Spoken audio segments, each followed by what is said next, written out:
Hi అండి, welcome to Sandhya vlog channel అండి. First అయితే చింతపండు అయితే నానబెట్టుకున్నాను. నేనైతే ఈరోజు చేపల కర్రీ అయితే చేస్తున్నాను.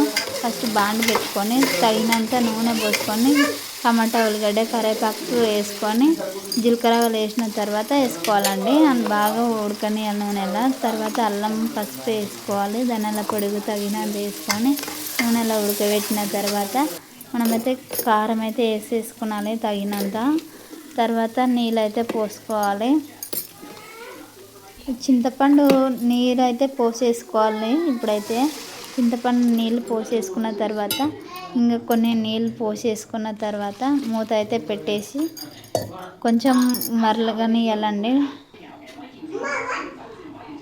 కొంచెం మరిగిన తర్వాత చేపలు అయితే వేసేసుకోవాలి. ఇదిగోండి చేపలు అయితే ఉప్పుతోనైతే కడిగి పెట్టుకోవాలి. 2-3 సార్లు మంచిగా నీట్గా అయితే కడిగి పెట్టుకున్న తర్వాత చేపలని దాంట్లో అయితే కూరలు అయితే వేసేసుకోవాలి. మరలుతున్న చారు అయితే దాంట్లో అయితే వేసేసుకున్న తర్వాత ఇదిగోండి ఫస్ట్ అయితే ఇక్కడ బాగా మరలిచ్చినాం కదండి.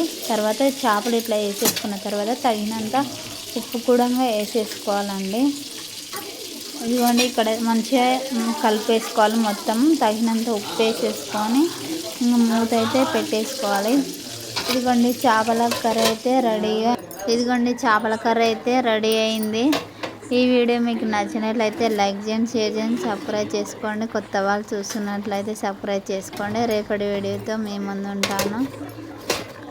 కొత్త వాళ్ళు చూస్తున్నట్లయితే సబ్స్క్రైబ్ చేసుకోండి. బాయ్ అండి.